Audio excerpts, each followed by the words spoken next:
2:27 to go. McNabb dropping. It's intercepted at the 10, to the 20. Going coast to coast. Rodney Barber to the 50, to the 40. Barber to the 30. Nobody's going to touch him. Rodney Barber. Ahead. 5.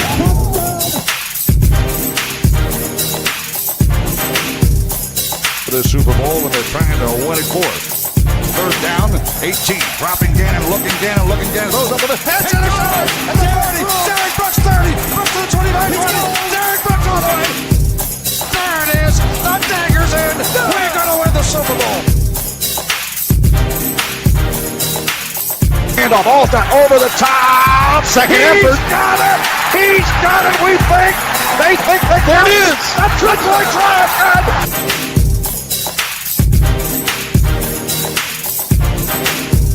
He's tagged at the 41-yard line. That time the blitz pays off. And down and 10. Blitz coming. Haggerty flushed it. He's tagged at the 41-yard line. That time the blitz pays off. And Levante David has a quarterback sack.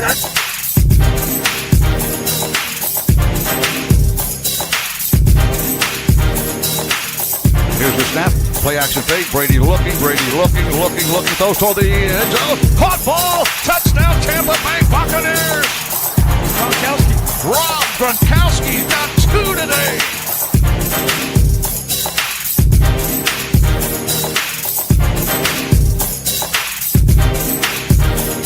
Chiefs dropping to throw Mahomes. We run a stunt, and we sack him at the 50-yard line. Wow, he's clobbered. Fumble the football, recovered by the line. There's the snap. Mahomes running to his right. Look out, he may run. Mahomes directly. No, throw the end down. Batted intercepted. Picked off in the end zone. Bucs are going to beat the Chiefs. We're the champions of the world, and we still have 1:33 to go. Devin White, what a great second season.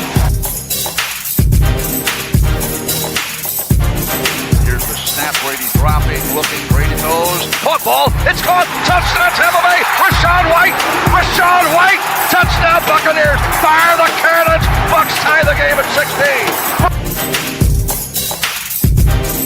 Down goal to snap, Brady's gonna throw, looking, goes a dart, it's caught, touchdown Tampa Bay, Chris Godwin, he makes the catch, right beneath the goalpost.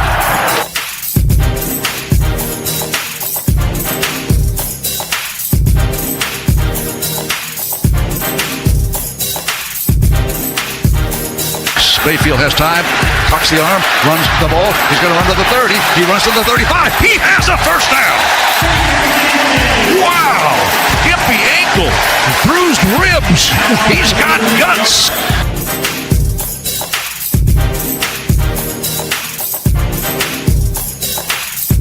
David, 6 guys up front. Bucs dig in. 2-point try. The push. And I don't know if he got it. They have not indicated yet. He did not get it in.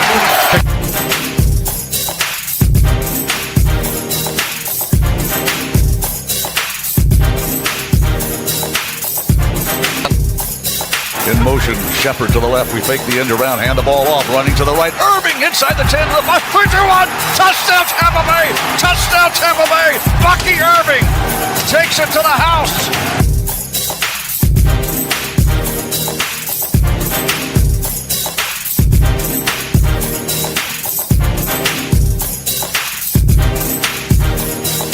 Second down, 10. Rashawn White now in the backfield. Baker Mayfield throws a sideline route outfield. Caught ball to the 5. Touchdown Tampa Bay. Mike Evans does it again. Fire the cannons, Bucs.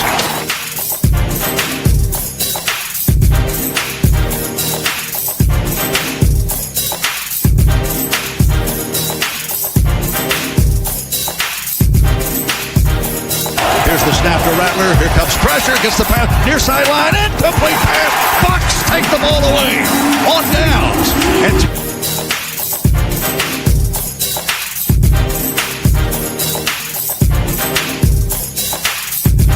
now in motion.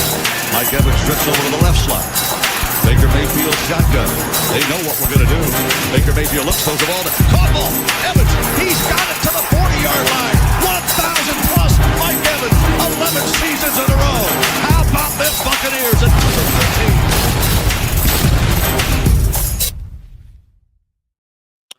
What is going on, everybody? Welcome to the Frozen Pirate Podcast. What is up, Buccaneer Nation, the crew?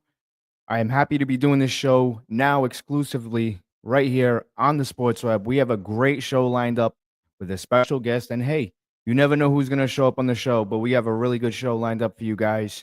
Can't thank you guys enough for tuning in. We know you have plenty of options out there with podcasts. So for you guys to spend time here on the Frozen Pirate Podcast, I really appreciate it. I'm Louis Lateo.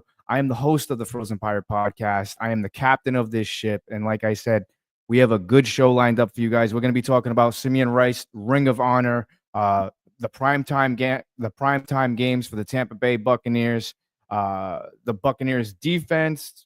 Does Tom Brady belong in the Ring of Honor? And we actually have a really good guest on the show who I have great respect for. Leo Haggerty is going to be joining us in just a moment. We're going to be going down memory lane with Leo, and then he's going to give me some of his stories with the Tampa Bay Buccaneers. So let's get right to it. And as a co-host of mine, Peter likes to say, bring your passion, bring your excitement, and we're going to do something different. If you want to bring that nonsense, there's a comment section for it. Let's get to it. So without further ado, I'd like to introduce to everybody out there a very special guest. Let's bring him right in, Mr. Leo Haggerty. What's going on, Leo? Welcome to the Frozen Pirate Podcast.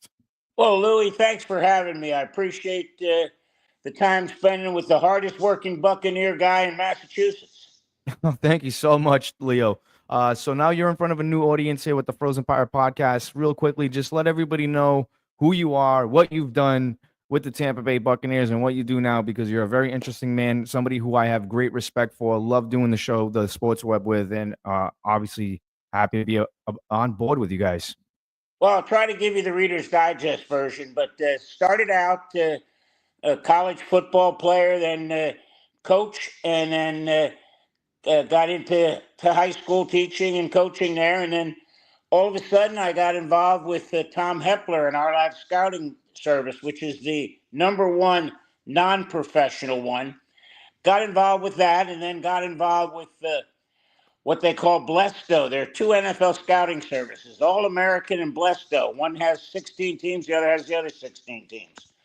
So got involved with that, and then Steve Dumid from WDAE. We were sitting, that's back when the Bucs were the Yucks. Oh, yeah. Back in 96, 97, right in that area.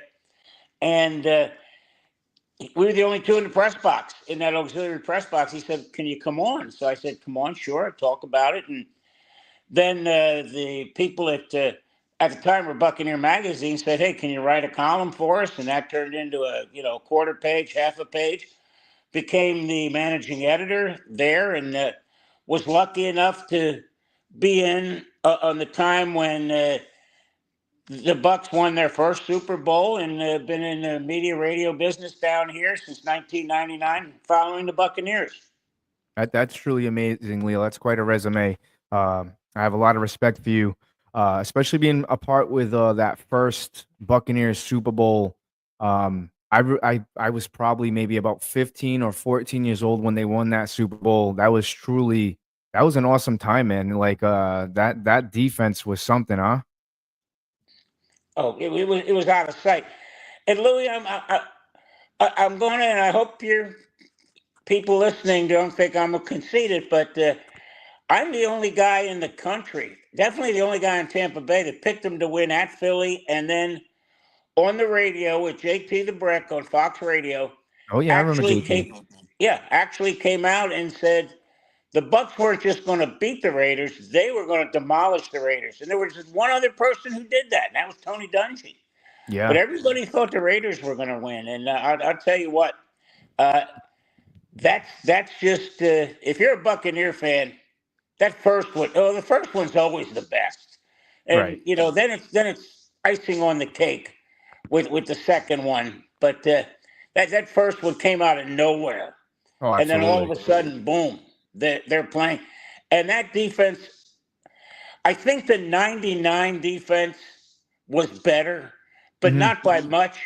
But that's a top 5 ever defense with the Buccaneers. They're right up there with the Ravens of 2000, with the Bears back in the Super Bowl shuffle era. And the Bucs were able to do it for years. Oh I mean, yeah. they had 3 or 4 years. They were lights out defensively. Oh yeah, and those weren't pretty games. I remember as a kid looking at highlights, and I don't know if you know this, but I told Peter this. I actually used to steal the next door neighbor's paper, like the Sunday paper, because I had all the stats of the teams in it. And because living in Massachusetts, you didn't see much of the Buccaneers. But I'll tell you what, when I did on primetime, that defense was stiffening. And they weren't pretty games. They were like what, 9-6, 9-3. Not much offense. And you know what, Leo? I really, really love those games. And I kind of wish football would go back to that old school nitty gritty. Shout out to one of the guys here in the comment, Nick Russo, Louie and Louie. What a phenomenal duo. Thank you, sir. Thank you. But yeah, Leo, those were some awesome times with the Tampa Bay Buccaneers, especially for me as a kid. Speaking of that, we have the schedule release last night. We were all on a show on the sports web. We were all talking about it. They have 4 primetime games, Leo. How do you feel about these primetime games? What's your take on it? As a player or a coach, I hate them.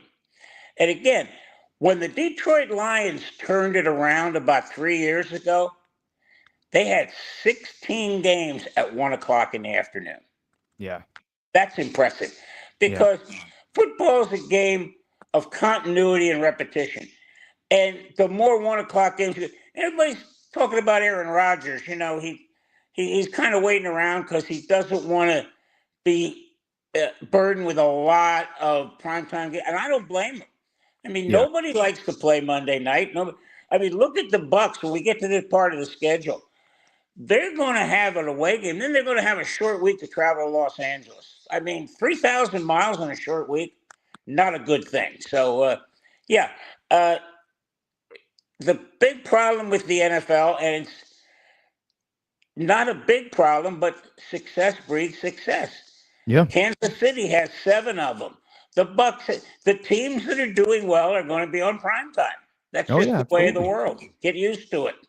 Speaking of primetime, the primetime pressure is there. We all know primetime hasn't been friendly with the Tampa Bay Buccaneers. Obviously, a losing record. I think I don't have the stats in front of me, but I've seen some horrendous primetime games. One that really sticks out to me, Leo, is that debacle. It was what, 58-14, I think, against the Atlanta Falcons. Can the Buccaneers deliver this year on primetime? Because like I said, primetime is not very friendly with the Tampa Bay Buccaneers, and I agree with you. I'm not really a big fan of these primetime games, especially the Thursday night games. I'm okay with Sunday night. I'm perfectly fine with Sunday night, a little bit difference of a time, but because I feel like a team, in order to get in a rhythm, they have to be in a routine. And, you know, those primetime games, especially those Thursday nights, Leo, I wish they would do away with them. I wish the Buccaneers didn't have any primetime games on Thursday night, but I believe they have one. It's actually on my birthday, December 11th, against the Atlanta Falcons on Thursday night. So hopefully they can break that curse. But obviously this year, can the Buccaneers deliver on primetime? Oh, absolutely. But again, it's more of a mental thing. And I'm going to go slowly for your listeners on this because the NFL can fix this. Mm-hmm. And they can fix this in 2 ways. One, go to a second bye week. Because everybody in TV wants the Super Bowl back a week because it's Sweeps Week. They want it right there in the middle because then Monday becomes a national holiday. I mean, it's a perfect thing. But here's the thing. If you're going to play a Thursday night game, okay, you should have the bye week before that. Because now it acts as a mini bye. Let's say you play on a Sunday night. Even if you play Monday night, you got a whole week, almost 10 days to get ready. Then you got 9 days to get ready to the next one. This is a simple fix for the NFL because Thursday night football is terrible football. Oh, God. Players can't get ready. Because think about this. The Buccaneers are going to have to travel. They're going to have to play on Sunday. Monday, they're going to have a walkthrough. Tuesday's an off day by contract. Wednesday, you're going to get another walkthrough, then have to fly to Los Angeles. Is that conducive to winning? No, heck no. Not happening. So I think the NFL needs to change that. The good news is when you're talking about a Thursday night game, you only got to go to Atlanta. Right. That's not bad. So, No. and it's a home game. So, but again, it's still a short week. What I like, Louis, a little bit is at least the bye week isn't week 5 or 6. Right. Too early. You got 8 before and 9 after. So it's right in the middle you want to be. You want that bye week double digit, 10, 11, 12, right up there. Right. Because if you look at the time the Bucs won the Super Bowl and beat Kansas City, I think their bye week was week 10 or 11. And it was perfect because I think they were 6-6 going into the bye week. Didn't lose another game after that. So that was phenomenal. Yeah, I think the Buccaneers bye week this year is at a very good time. It's week 9. So even if there's things kind of going on that are not going their way throughout the first half of the season, if you will, they have some time there by week 9, especially if there's injuries, to kind of regroup, and then they go into to back home to Tampa to play the team from up here where I'm from, the New England Patriots, where I said I don't think that's going to be an easy task because Mike Vrabel is really coaching those guys up, and that's something that I want to talk about on here very quickly. Guys, tune in. The 508 podcast is going to be coming out where we're going to be covering the New England Patriots. So stay tuned to that. But right now, we're talking strictly Bucs here on the Frozen Pirate podcast. Louis, before you go on, real quick, make sure you're not mic'd up near Mike Vrabel. I practice. Believe me. Yeah, he's it's salty. It is. Oh yeah. It's every other sentence, and it's hysterical because it's what we grew up with football, and it's he gets his message across, and he gets it across quickly and primitively. Let's put it that way. Oh God, yeah. And like I said, I've been watching closely what he's been doing. And what he's doing with the younger talent on that team and what they've done. I'm telling you, it's going to be a good game between them and the Tampa Bay Buccaneers. I'm really looking forward to that. I'm actually going to be flying down for that game. That's going to be a fun game to be a part of. Very thankful for that. But back to the Tampa Bay Buccaneers. I got to ask you, Leo, with this Buccaneers defense, is it for real or is it just fool's gold in your opinion? Because we've seen them address a lot of positions here in the draft. We all know the main weakness for the Tampa Bay Buccaneers last year was the defense. In your opinion, could this defense be for real or is it just fool's gold? It could be. And again, right now, it's a paper defense. Right. It's what they got on paper. And it's going to take time because, and again, I'm going to go back to what Ron Jaworski has preached to me in the years I've known Ron. The one thing that a quarterback hates is color in his face. And the Philadelphia Eagles, when you win a Super Bowl, everybody wants to take what you did and run it back. And that's what's happening right now. Look what has happened to the Kansas City Chiefs. They got blitzed twice by the Buccaneers and by the Eagles. And what was the main ingredient that's conducive to both of them? Pressure right up the middle, color in his face. Carter and Davis made Patrick Mahomes look pedestrian. That doesn't happen to him. When the Bucs beat the Chiefs down here, they had Mahomes running for his life. They said it was close to 600 yards of scrambling. 436 yards in the wrong direction. I think it was like something around 600 total scrambling, but it was like 430 something yards or 474 yards. That's a crazy statistic, by the way. It is.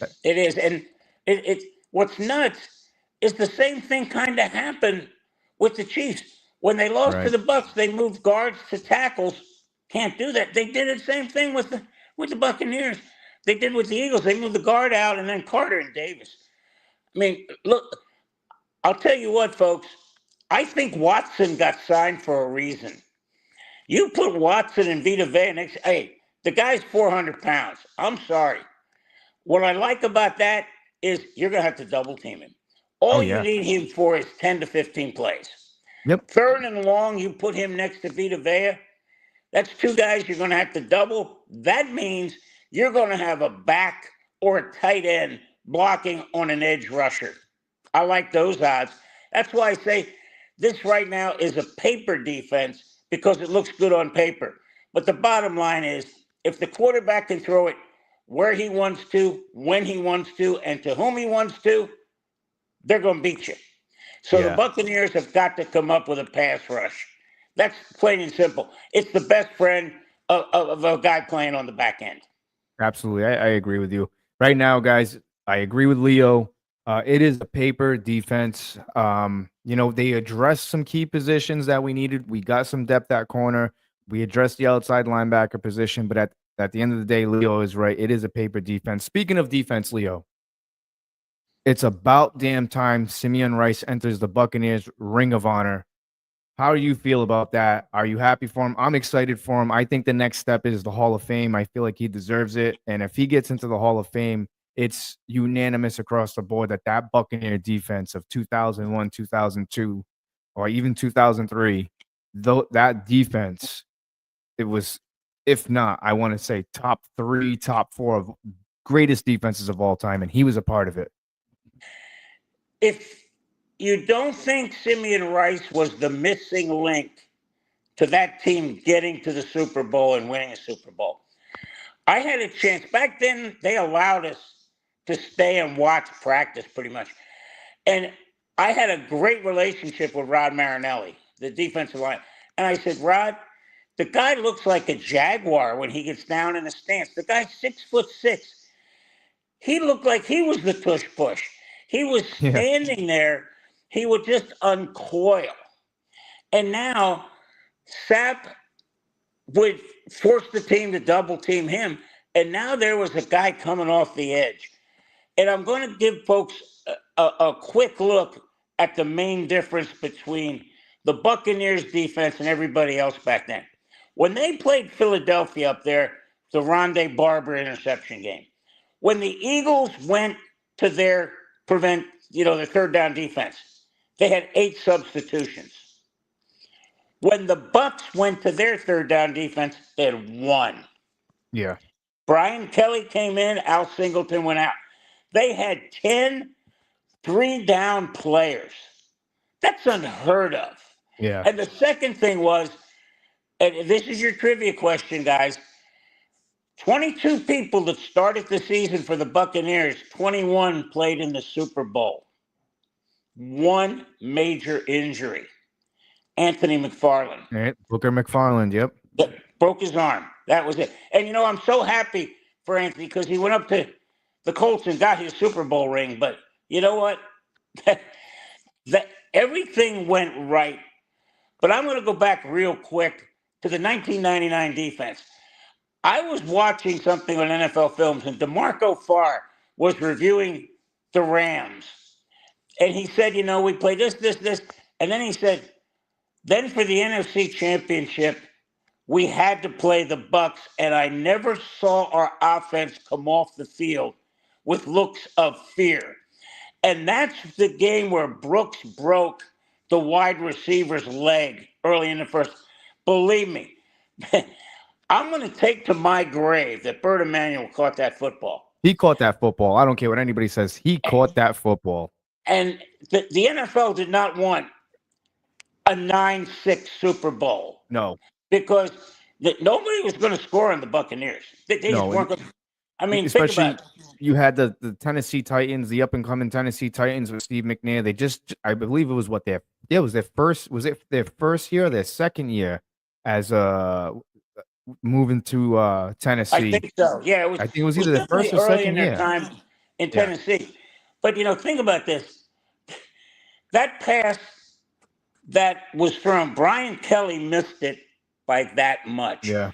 I mean, it wasn't like he may have even got a fingertip on it, but Ricky Prohl did a great job at catching it. And but I'll tell you what, Bert Emanuel caught that football. Oh, I'm absolutely. sorry. That was crazy. Yeah, I remember watching that game, and as a kid, I was very upset. I was told to calm down. It's just a football game. I said, no, it's not just a football game. He caught that ball. I was like, Dad, he caught that ball. He caught that ball. Yeah. It is what it is. Maybe we would have had 3 Super Bowl titles. I mean, not maybe we were going to have 3 Super Bowl titles, but I agree with you, Leo. They didn't want that. They wanted the greatest show on turf going up against the new and upcoming Tennessee Titans with Steve McNair and was it Kevin Dyson and all that. But Eddie it is what George. it is.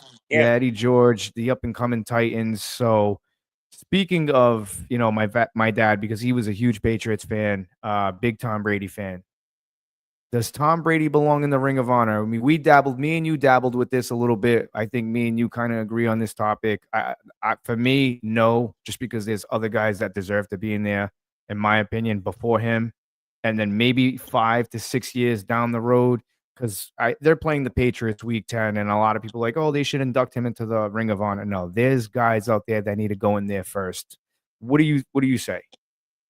Oh, I'm a big N and a big O. I totally agree with you, Louis. And here's why. Tom Brady, whether you like it or not, was a mercenary. He was a Yes. hired gun. He came in, played really well, but it was, again, that defense that won the Super Bowl for them. He had a very good second year. Third year, he was not good at all. And you could Right. see the guy was 45 years old. Hello. And he's Yeah. still playing. But I think that's a slap in the face to the New England Patriots. I think it's a bigger slap in the face to the Buccaneer players who, wait a second, you're going to put somebody in the Ring of Honor that played 3 years? I mean, that's, are you going to put Devin White in there then too? Because Yeah. I mean, there's way too many. what Simeon Rice going in. You got James Wilder. You got Richard Wood from Yeah. way back when it started. You got guys there that deserve to be in because of the longevity they put in with the Buccaneers. I mean, a guy that's 3 years, you put in the Hall of Fame, putting in the Ring of Honor.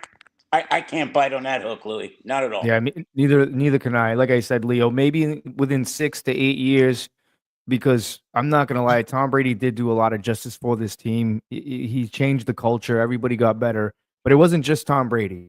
There was a very, very, very tough defense behind Tom Brady, and there was superb talent he was surrounded with. And I don't think he goes anywhere else and wins a title. I think the only place that he could have won a title was right here in Tampa Bay.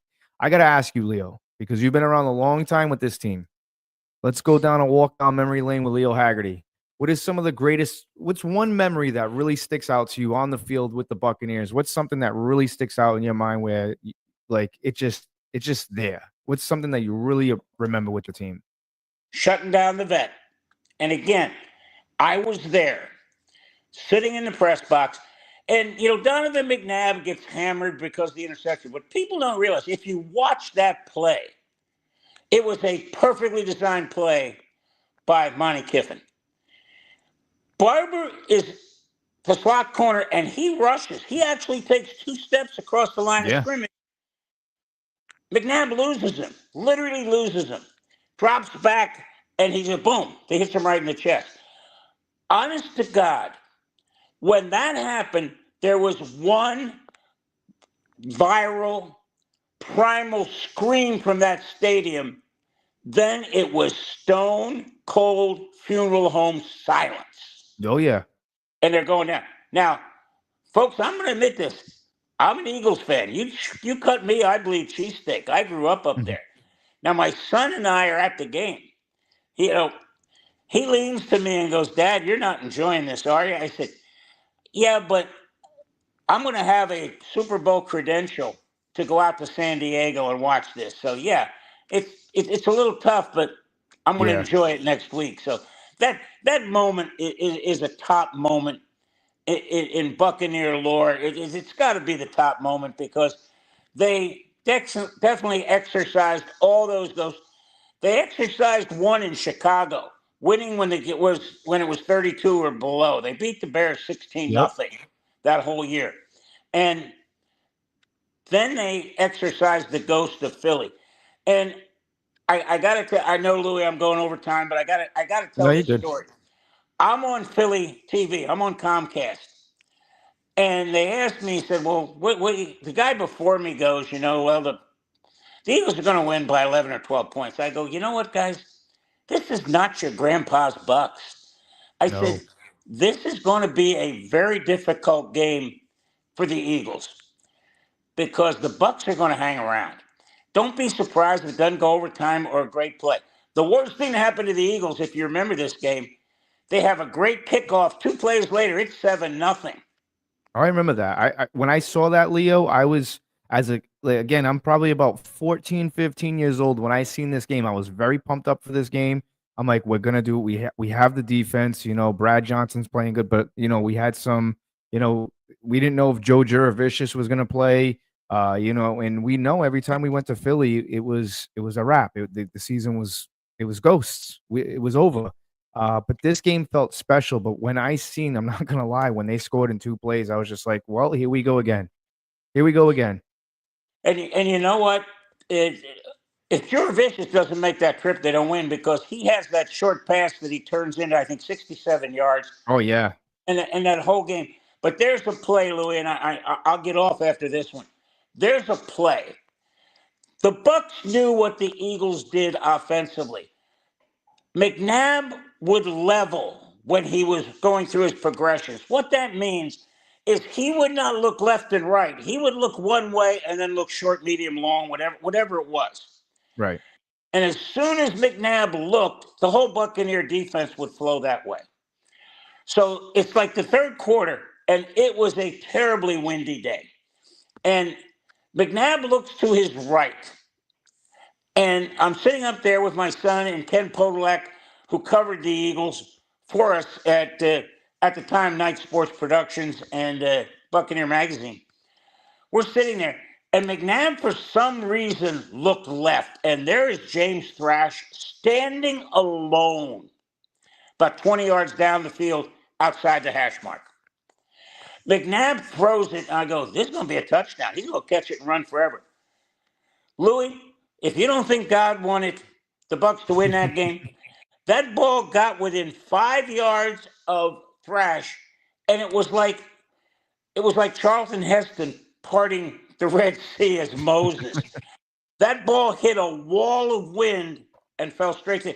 We're sitting there. Kenny and Sean looked at me, and I said, "Did we just see that?" And they said, "Yeah." And Thrash is like, "What just happened?" Right. That was, and a lot of people don't realize how important that was because that game was still in doubt then. And Louis, hey, thanks for having me on. I know you got, Absolutely. and hey, you want to do this every week? I got no problem. I'll book in at 7:30 to 8 for you if you like. Yeah, man. Like I said, you're always welcome to come on the show, Leo. It's a pleasure to have you on. Like I said, I got to ask you real quick before you go. Um, do you think this Buccaneer team can make some history in 2025? Yes, yes, because they're going about it the right way. First thing you got to do is figure out how to win your division. Right. And they're doing that. Then you got to figure out how to beat the teams that are going to win in the NFC. How are you going to beat the Eagles? How are you going to beat the Lions? How are you going to beat the Rams? Right? They've done this already. It's not like back when they couldn't beat the Eagles in Philadelphia. They've beaten the Lions. They've beaten the Eagles. They've beaten the Rams. They've done this. So the guys that are there know, okay, it's a possibility. And you know what? Just get to the playoffs and let the cards fall where they may. The bottom line is win your division because now you got a home game to start. At least one. You may Right. get more. But yeah. And I don't buy the fact that everybody's saying this is a weak division. There's no such thing as a weak division in the NFL. Some are just stronger than others Absolutely. because those guys on the other side of the ball, they're getting paid. Oh And yeah, if I'm not absolutely. mistaken, last year the Falcons swept the Bucs. So Yes, you did. there's going to be a little bit of bulletin board material when they open up the season with Atlanta. That's for sure. Look at that. You're already a favorite on this show, Leo. Nick Russo says Leo for commissioner. The NFL brass needs to pay attention to this man. There you go. You're part Well, of you it know now. what, Louis, and let's tell your fan base. In July, I'm going to be up 20 minutes from you up at Dartmouth. 15 minutes going to Dartmouth. Actually, real quick, let the people know what you're going to be doing over there. I work for Sports International Football Camp. We've been running camps for 40 years, and I've been a part of it for over 20. And we do one with some of the New England Patriots, and we're up at UMass Dartmouth, which is a beautiful campus. It's Oh, yeah. almost brand new. Oh, yeah. And we'll be up there from July 16th, I think, to July 21st, 22nd. If you got a football player that's 7 to 17, hasn't graduated yet, it's a contact camp.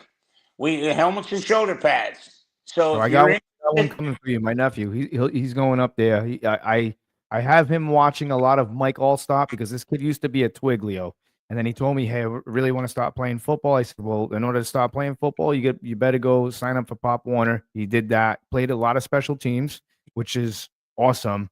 And he just bulked up. He's like huge now, and when I look at him, Leo, I get like these Mike Allstott vibes because I keep preaching to him. I said, Noah, yeah, you have to get bigger up front, and you're just gonna have to start lowering your shoulder to let people know who you are if you want to make a name for yourself. Because he's built like a little tank, and I'm gonna be bringing him up there for you.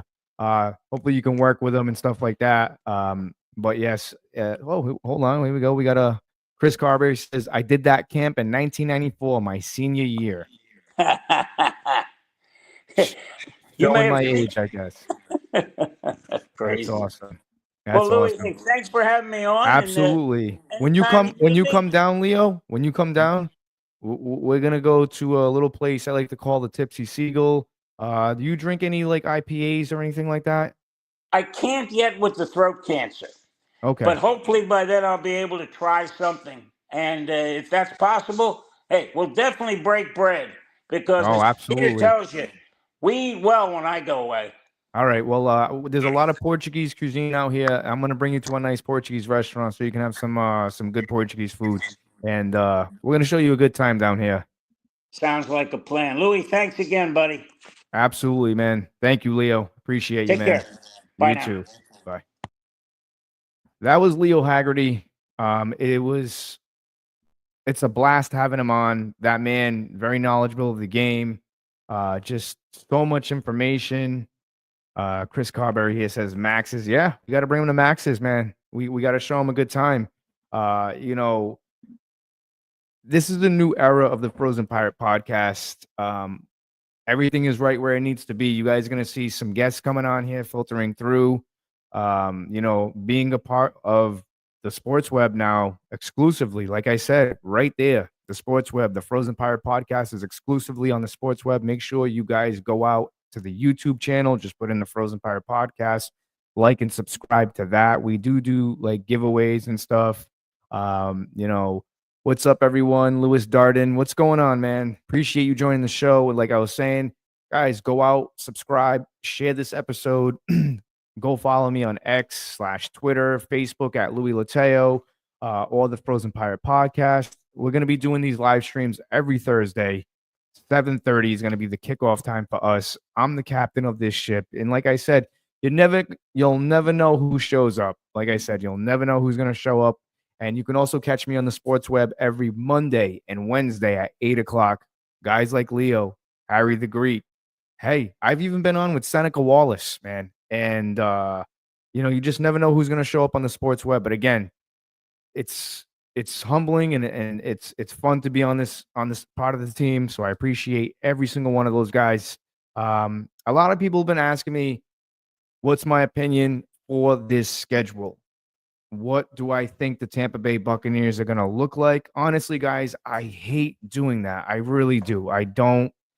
It's just because, like Leo was saying, they're a paper defense right now. They're a paper team right now. On paper, they look fantastic. They look like they can go win the Super Bowl.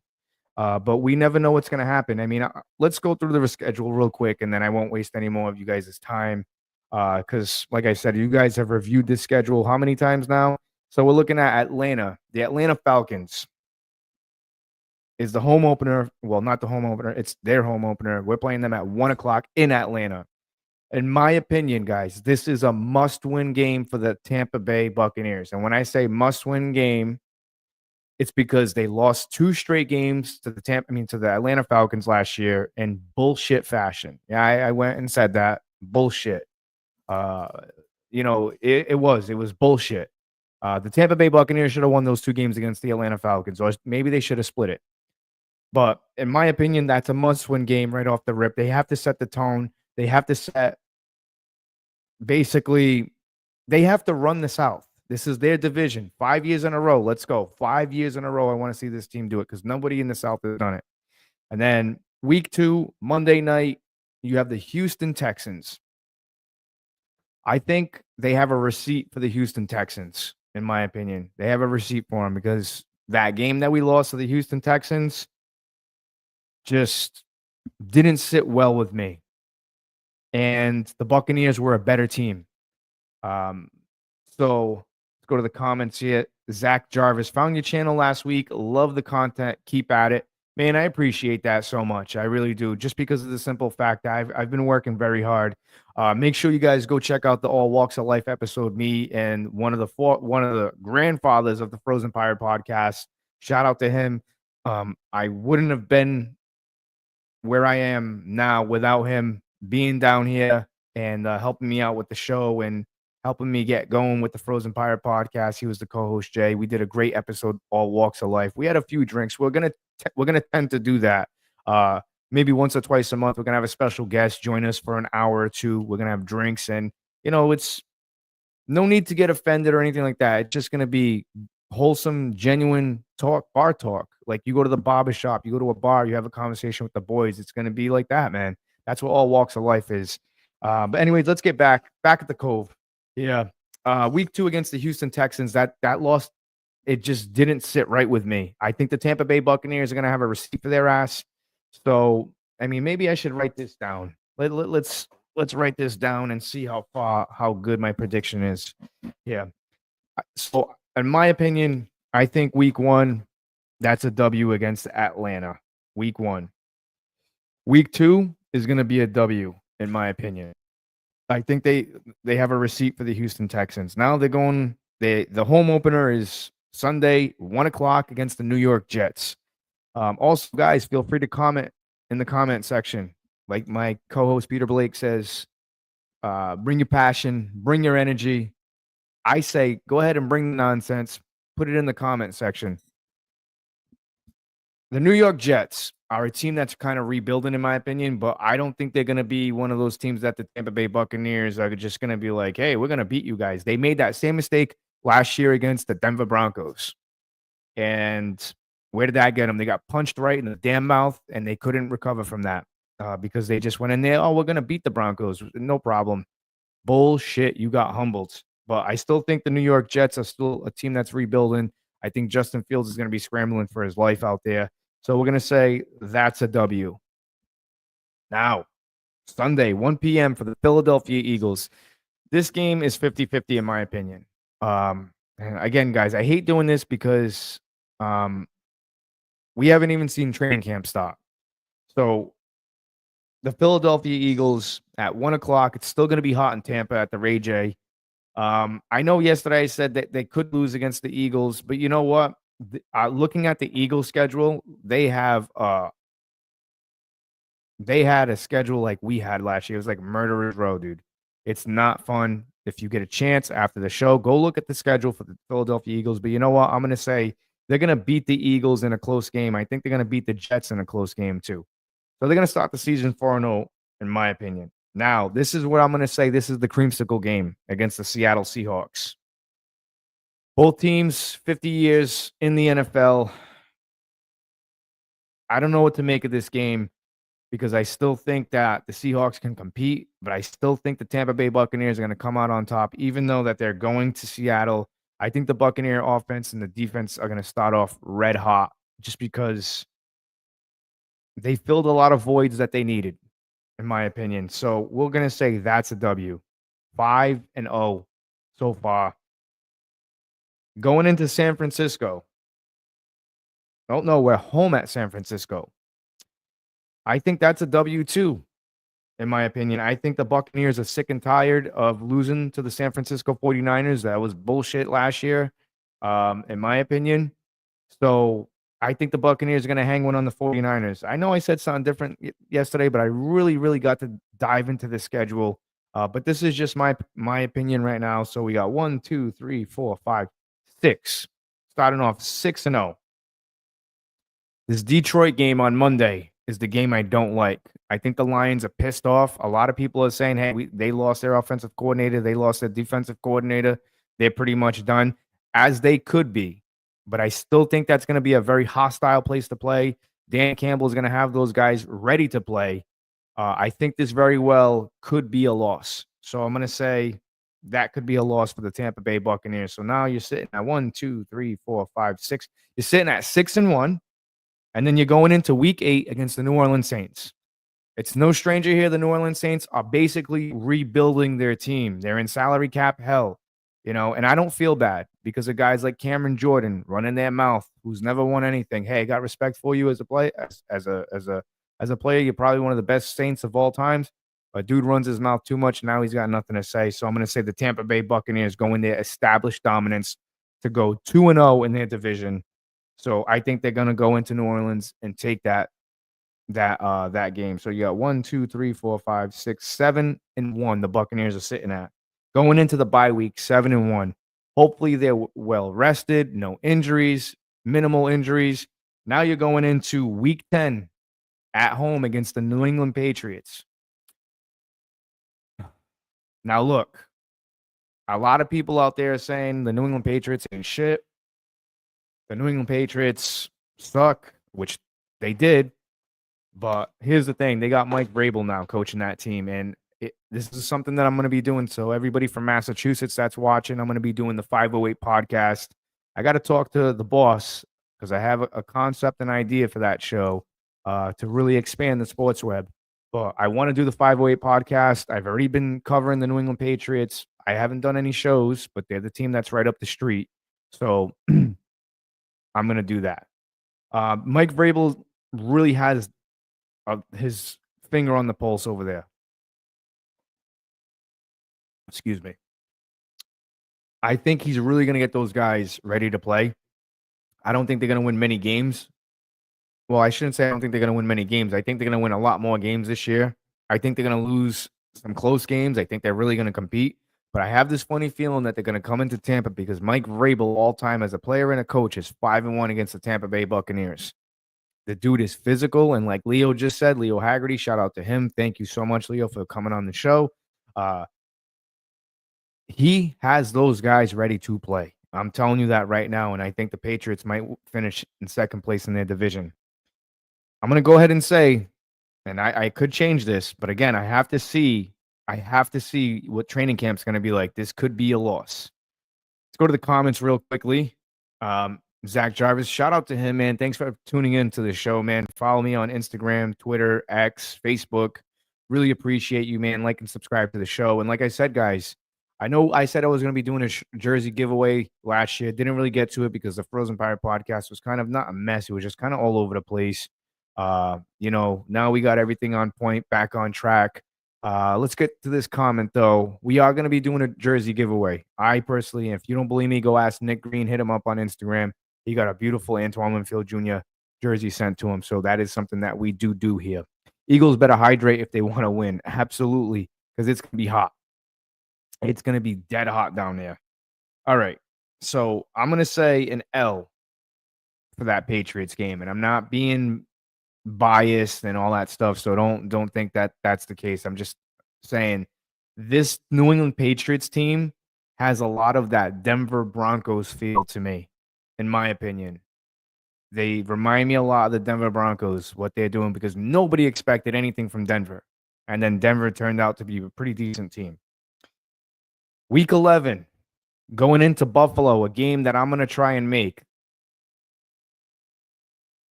Sorry to say that's going to be a loss. The Bills are a good team. They're very good. Josh Allen can beat you with his feet. I think they're really going to be a lot better this year. Outside of an injury, I don't know if the Buccaneers can really pull this one off. I don't know. Maybe they can. But, guys, I'm just being a football realist here. If if I wanted to bullshit you like a lot of these other people, like I shouldn't say a lot of these other people, because I see a lot of Buccaneers content out there, and I'm not pointing any fingers, but I see a lot of that stuff on Bleacher Report. These these clickbait stories are just insane. I just don't have time to read them all anymore because they're terrible. But I'm just a football realist, man. That's when it comes down to. I'm a football realist, and when it comes to the Buccaneers, I'm a diehard Bucs fan, but I'm a football realist first. I'm going to say that's a loss. Then they're going into LA to battle with the Rams. I think that's going to be a tough game for them, in my opinion. I think that's a game that, they may struggle a little bit. I'm really undecisive about it right now. I mean, Matt Stafford is still playing at a very high level. Again, I'm just going to say the Buccaneers are going to take this game.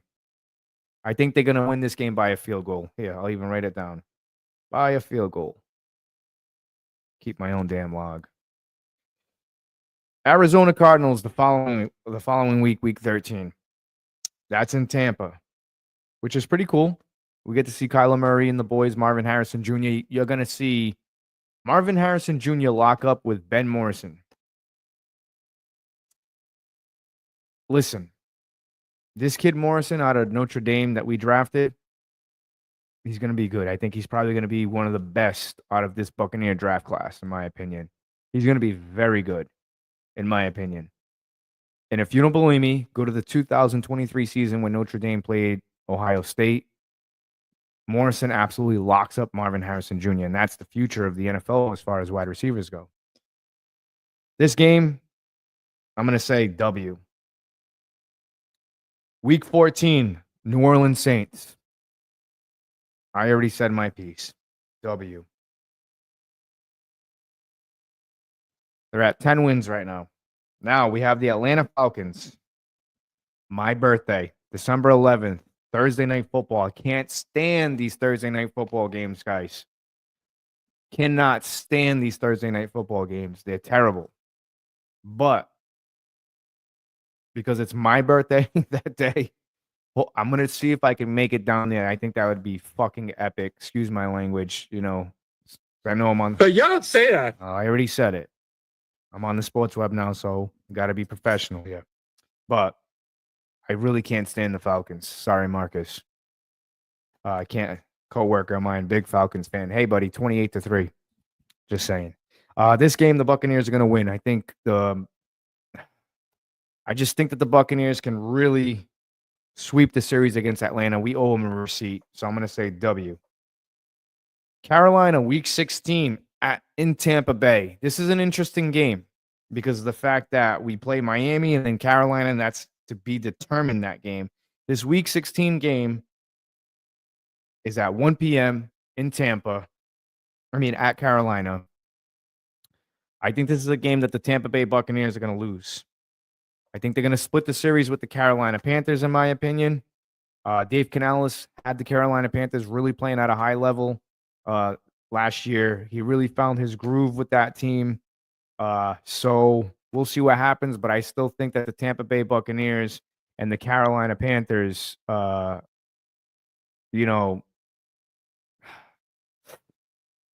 going to be good football to watch. That Buccaneer-Panther rivalry is finally renewed, and I'm happy about that. So, yeah, I think that's going to be a loss. So let's see here. 1, 2, 6, 7, 8, 9, 10, 11, 12, 13, 14. Let's see. You must be smoking that new dope. Something million boss. Well, explain. Let me know in the comments. Explain. What am I smoking? Because I actually don't smoke anything at all, man. I just like to know, what am I smoking? In my opinion, the Carolina Panthers are improved, and I think they're going to split the series. Mark my words. Mark my words. So I'm going to say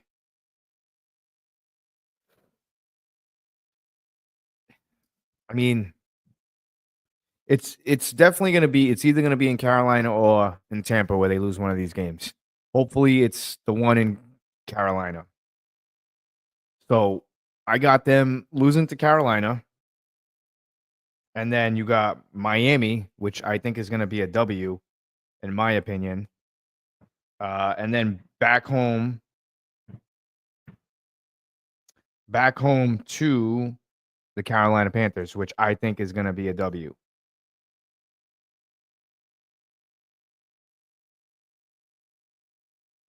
So, again, let's go back to the comments.